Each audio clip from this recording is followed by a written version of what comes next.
Você já ouviu falar aquele ditado, não se deve olhar o tamanho do frasco, mas sim o conteúdo? Esse dito popular é muito válido quando falamos de Robson Alexandre Romualdo, conhecido no mundo do futebol como Alemãozinho.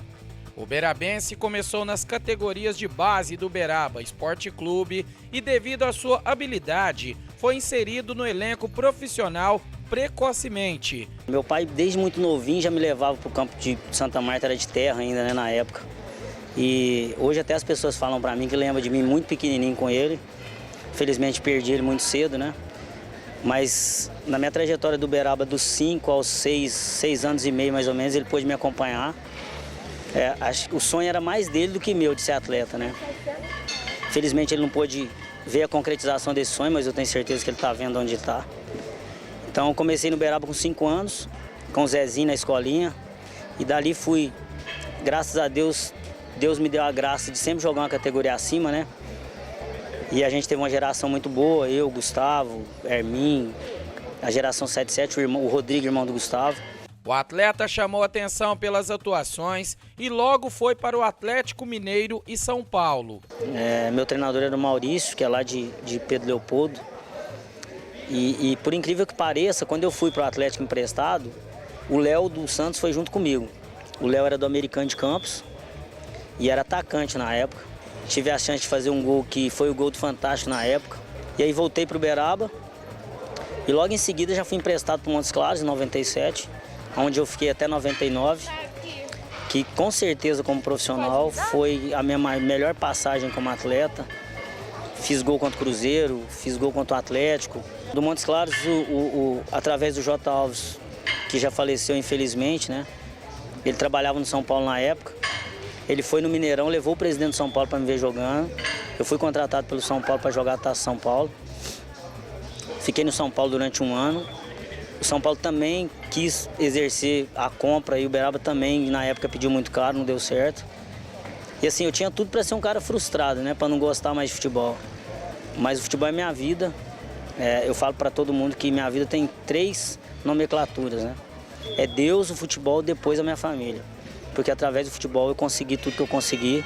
Depois de São Paulo eu voltei para o Montes Claros, joguei o campeonato de 98. E aí saí do Montes Claros, consegui pegar meu passe. Fui para o Uberlândia. Através do Uberlândia tive a chance fiz uma grande temporada no Uberlândia, apesar de ser poucos jogos. Fiquei na história do Uberlândia porque fiz grandes jogos e conseguimos tirar o time do rebaixamento em 3 partidas, né? Uma delas ganhando do Cruzeiro, que era Alex, Ivaldo, top do momento. Eu fui contratado numa quinta-feira, uma coisa inédita, né? O Luiz Alberto tinha montado um time aqui em Uberaba só de garotos. E eu estava no time, era o capitão. Eu, Juninho Alencar, Gustavo, Vinícius, só garoto da cidade. E aí a gente teve a oportunidade de fazer um amistoso contra o Uberlândia numa quinta-feira, chovendo, não esqueço desse dia nunca. Ninguém no estádio Juca Ribeiro, que nem existe mais, né? E eu fui um dos melhores em campo. Na época o treinador era o João Francisco, que depois foi para o Ituano. E aí na minha ida para Uberlândia, o João Francisco acertou com o Ituano e já não era mais o treinador. E aí o professor Ivan Silva chegou, a gente teve a chance de jogar. O meu primeiro jogo foi em Patos de Minas contra o RT. Nós perdemos por 2-1, eu fui o melhor jogador em campo. E em seguida a gente jogava contra o Cruzeiro. Se a gente empata, a gente caía. Mas eu falo que Deus é tão bom, cara, que Ele escreve tudo certo. O Uberlândia só perdendo. A gente pegou eles no Parque Sabiá, ganhamos de 1-0, fizemos gol no primeiro tempo. Conseguimos segurar. Eu lembro que no segundo tempo eu fiquei sozinho no ataque. Fiz uma jogada brilhante em cima do Luizão, que era da seleção. Que eu nunca mais vou esquecer dessa jogada. Até eles acabaram me jogando para fora do campo, ficaram nervosos lá e me pisaram, e arrumou um tumulto danado. Que daí do Uberlândia o meu preparador físico saiu, me levou para jogar o Campeonato Paulista pela Portuguesa Santista.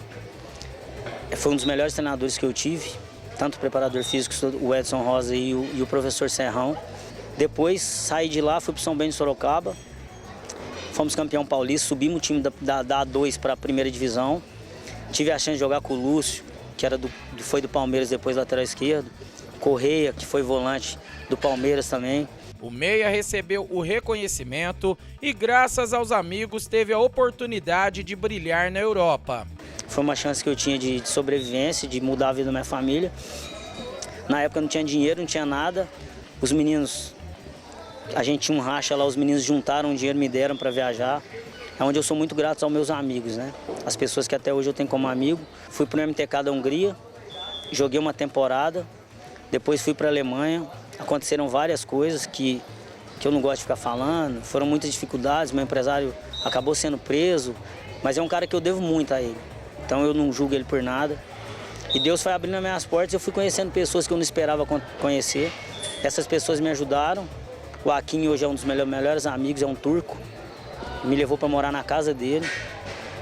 De lá ele me apresentou em vários clubes, eu fui para o Nuremberg, tive a oportunidade de jogar, tive a chance de jogar na Bélgica. Joguei por um grande tempo lá, foi onde eu consegui ganhar um dinheirinho. Voltei para o Brasil e consegui dar uma casa para minha mãe, realizei meu sonho, né? E depois voltei a jogar mais 2 anos. Depois desses 2 anos eu resolvi parar, porque no Brasil na época era muito difícil, né? Você jogava, mas não recebia. Depois de pendurar as chuteiras aos 35 anos, o ex-jogador de futebol profissional Alemãozinho se dedicou aos estudos e formou-se em treinador de futebol e profissional trainer. Ele se dedica às 2 funções e faz um trabalho conciliado até hoje. Eu fiquei 9 anos no Uberaba de treinador e depois fui contratado pelo Fabrício e foi o clube que mais me valorizou como profissional. Através do Fabinho, de toda a diretoria, do Edilson. A gente conseguiu fazer um grande trabalho, já somos bicampeões sub-15 em pouco tempo de trabalho. Vamos formar um sub-23 agora para jogar o Campeonato Amador, com intenção de jogar o profissional ano que vem. E junto com isso veio a pandemia, eu tive que me reinventar. Foi onde eu fiz os cursos para ser personal trainer, comecei a exercer a profissão e estou até hoje. O Igor, que é o Igor Salatiel, um cara que sofreu muito junto com a gente, que eu cuidei durante muito tempo, assinou com a Arábia. Tem grandes jogadores espalhados por todo lugar. E a maior gratificação da minha vida é meu filho, né? Que vai fazer muitos anos que está na Europa, jogou no Real Madrid, hoje está na Polônia. Não é meu filho de sangue, mas é muito mais do que se fosse, porque tanto ele como o Jarbas, que são meus 2 filhos que eu criei, a Maria, que é a mãe deles, que é uma das pessoas que mais me ajudou na vida para crescer como pessoa. Hoje a gente está aí trabalhando, tentando tirar os meninos das drogas, né? Mostrando que o esporte pode mudar a vida das pessoas, que não é porque você nasceu numa comunidade pobre, porque tem várias coisas que acontecem hoje que você tem que imitar quem vai para o lado ruim. O ex-jogador lembra do pai, analisa o futebol atual e dá dicas para os jovens que sonham em ser profissionais no esporte. Todo sábado meu pai me dava uma bola. Então, isso me faz muita falta até hoje. Mas eu consegui cuidar da minha mãe, dos meus irmãos, trabalhando, sendo um cara honesto. E eu sou muito orgulhoso de tudo que eu fiz, de tudo que eu passei, dos amigos que eu fiz, que eu vou levar pro resto da vida. E eu queria muito agradecer, eu agradeci sempre que eu dou alguma entrevista a todas as pessoas que somaram para que eu virasse um homem, não um atleta. Porque o atleta era inevitável, porque Deus me deu o dom. Mas para todas as pessoas que me mostraram que a droga não era o caminho, que a bebida não era o caminho, até porque meu pai morreu bebendo, né? Acho que por isso eu tenho tanta raiva de bebida. Sou contra, cobro dos meus alunos não beber. Então, sou muito grato a Deus por tudo que aconteceu e a minha maior frustração foi essa, cara. Hoje a maioria dos treinadores tiram a essência do jogador, principalmente do jogador brasileiro, né? A gente quis tanto imitar a Europa, quis tanto evoluir copiando o futebol europeu, que a gente acabou robotizando os nossos atletas. Eu acho que, claro, eu sou muito estudioso, estudo muito sobre futebol. Claro que a parte tática hoje ela é inevitável para você ganhar um campeonato, para você formar um atleta para ele ir embora para a Europa. Mas a gente não pode tirar a essência do atleta. Você tem que dar liberdade desde que ele faça isso para o grupo, em prol do grupo, né? Então acho que o futebol hoje, principalmente na base, ele é muito carente da base, de trabalhar a base, trabalhar a essência do atleta. Hoje nós temos uma base que exige resultado, né? E hoje nós temos que usar a base primeiro para formar o cidadão e não formar o atleta em si. Eu acho que isso faz muita falta. Foi o que, mesmo a gente sendo campeão mineiro, sendo campeão de muita coisa, o Luiz Alberto sempre nos mostrou.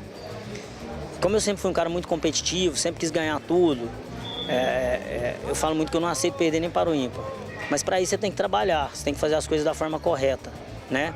E é isso que a gente tenta passar para os meninos hoje em dia, não perder sua essência, mas se formar um atleta com tudo aquilo que o futebol cobra hoje do atleta, para que ele possa mudar a vida da família, possa se realizar o sonho de ser um atleta profissional de alto nível.